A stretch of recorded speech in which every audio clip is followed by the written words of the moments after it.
o acesso ao material podia te trazer algo, um apego talvez ao materialismo, que isso no final das contas a gente sabe que não leva a nada, né? Isso não te dá prazer, isso te dá um prazer a curto prazo, mas te não dá nenhuma satisfação a longo prazo ou constrói algo de fato, algum legado ou algo de fato relevante, como o Salomão fala, depois tudo isso é vento, né?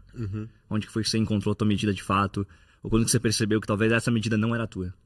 Quando eu comecei a ter dinheiro. Então, isso foi bem recente. Então, foi quando eu comecei a ter dinheiro e comecei a gastar muito dinheiro com coisa muito fútil, assim. Uhum.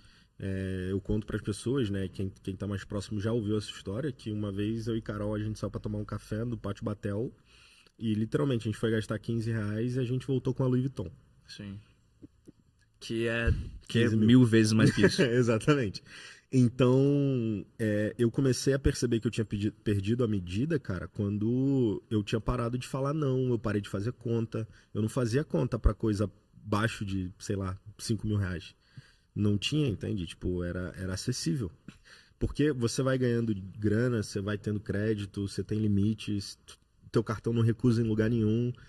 Tipo, as coisas começam a ficar muito fáceis, literalmente. O dinheiro facilita muito a tua vida, sabe?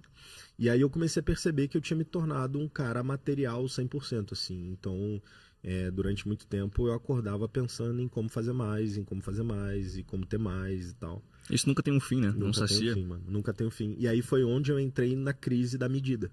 De eu preciso encontrar a minha medida. Por quê? Porque eu tava morando num apartamento de 190 metros quadrados, com acesso, enfim, viajando uma vez por ano para o exterior e achando que ainda tava pouco, mano. Uhum. Só que daí é isso, aí eu olho para onde eu tava, eu olho para aquilo que eu orava e eu falo, cara, olha onde eu tô, mano. Tipo, que você tá achando que você não tem ainda? Por que você tá achando que ainda falta? Né? E aí é aquilo, é o amor eros, sabe? Sim. O amor ao que tu não tem. É sempre o amor para aquilo que você ainda não alcançou. E aí eu precisei entender que minha medida estava desequilibrada para começar a olhar para esse lugar com mais cuidado, assim, eu de tipo, cara, eu sou muito mais abençoado do que eu imagino, entende? Eu tenho muito mais do que eu pedi. Uhum. Sim. E, cara, isso eu acho que tem esse nível da... A gente tem comentado bastante sobre isso, de eu e você, a gente tem um nível de ambição e, ao mesmo tempo, essa ambição a gente tem que tomar cuidado e de maneira recorrente, que essa ambição, ela não nos segue para impedir que a gente desfrute daquilo que a gente tem hoje e das coisas que, de fato, dão valor, né? Porque a gente quer acessar coisas maiores, ambientes maiores, pessoas, enfim, diversas coisas, só que a gente não pode nem um pouco perder a nossa visão do que de fato importa. O que de fato importa, cara, família, outras coisas assim. Como que esse processo teu que que te ajudou a enxergar a tua medida e como que Deus te ajuda a validar essas coisas, sabe? De, cara, eu acho que essa que é a medida, mas a gente sabe que Deus conhece nosso coração, conhece nossos caminhos, conhece nossos planos, né? Então, como é que você faz, você, Lucas, hoje, pra ter esse cheque com Deus, assim, entender, cara, é essa a minha medida de fato, é esse lugar que eu devo caminhar, esse nível de ambição tá saudável pra mim? Cara, eu ainda tô num processo de entender a medida ideal para mim. Eu ainda não sei se eu encontrei, né? Então, acho que isso é bom deixar claro e frisado, que eu ainda não me sinto de tipo assim, eu vou parar por aqui, Sim. entende? E eu acho que encontrar a tua medida é um lugar de tipo assim, cara, eu tô muito satisfeito. E eu ainda não consigo dizer isso com toda a certeza do mundo, sabe? Eu ainda quero algumas coisas. Mas hoje eu já tenho uma coisa que eu não tinha antes, que é o desfrute de olhar para aquilo, de olhar para onde meus pés pisaram e de eu conseguir entender que, cara, aquilo é bom. Sabe? É você olhar e se sentir satisfeito, se sentir orgulhoso. Eu acho que é essa palavra, assim, ó. De ter orgulho da trajetória, de ter orgulho das conquistas e conseguir se alegrar com aquilo. Entende? Então, durante muito tempo eu orei para que Deus me desse essa. Cara, a palavra é.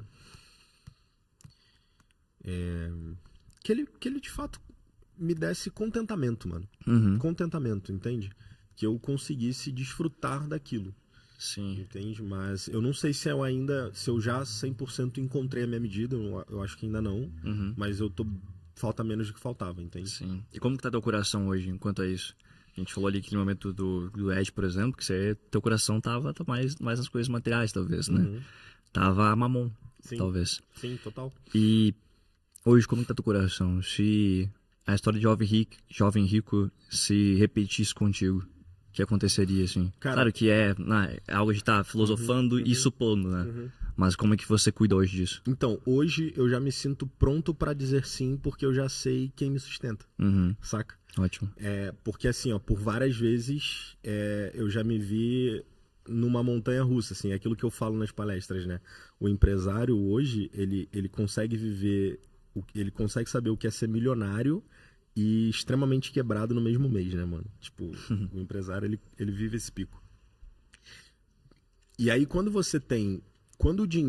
a falta do dinheiro, por exemplo, ele mexe com a paz da tua casa, quando ele mexe com a tua sanidade mental, significa que teu coração ainda tá nele.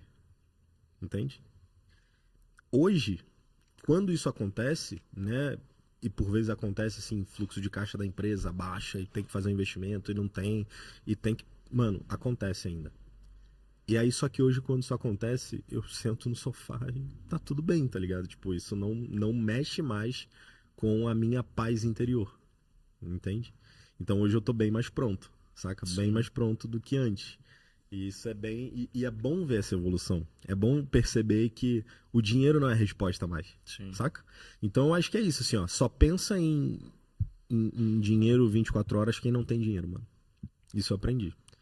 O cara que pensa em dinheiro 24 horas é o cara que não tem dinheiro. É igual o cara que falta oxigênio. Você não pensa em oxigênio. Você só pensa quando falta. Você não pensa que tá respirando. Você não pensa, entende? Você, tipo, tem coisas que você não pensa. O cara que não tem, ele pensa 24 horas. E eu era esse cara.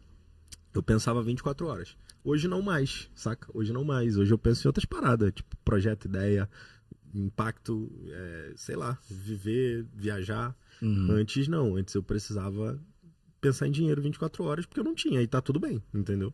Tá tudo bem. Não julgo quem pensa porque esse é o momento de pensar mesmo. Se você não pensar nele agora, você não vai ter nunca, entendeu? Então... Qual que é a diferença de quem tem Jesus e quem não tem no formato de pensamento sobre o dinheiro? Ou no modelo que ele deve pensar sobre o dinheiro? Como assim? Por exemplo, você acredita que a pessoa que vive com Cristo e a pessoa que não entregou a vida dela para Cristo vive da mesma maneira ou deveria viver da mesma maneira com o dinheiro? De pensar 24 horas? De pensar, de ter planos, de qualquer coisa assim, no sentido de ter provisão. Cara, é porque assim, ó, quem não tem Jesus não sabe, ele não sabe quem ele é depois de Jesus. Paulo Borges falou pra gente aqui, quando ele veio na conferência, o seguinte: quando um homem convertido encontra uma prostituta, ele sabe quem é a prostituta depois de Jesus. A prostituta não sabe quem ela é. Entende? Então é função desse homem, em Deus, casado, chegar pra prostituta e falar pra ela quem ela é depois de Jesus. Essa pessoa que não sabe quem ela é depois de Jesus, ela não tem como pensar isso. Porque ela literalmente não consegue acreditar que a vida dela pode mudar da água pro vinho. Entende? Então ela não tem essa consciência. Ela precisa do Espírito Santo para entender. E aí a nossa função, que já tem, que já viveu e que já conhece o futuro das pessoas com Jesus, é contar para elas, sacou? Então eu acho que é um pouco disso, assim. Quem não tem Jesus precisa de um amigo que tenha Jesus. E aí esse amigo conta para ele: cara, não é por aí. Existe uma verdade além dessa. Existe um caminho mais excelente. Entende? Existe uma onda melhor do que essa onda aí que você tá sentindo, desse negocinho aí que você usa. Sacou? Então eu acho que é um pouco disso, assim.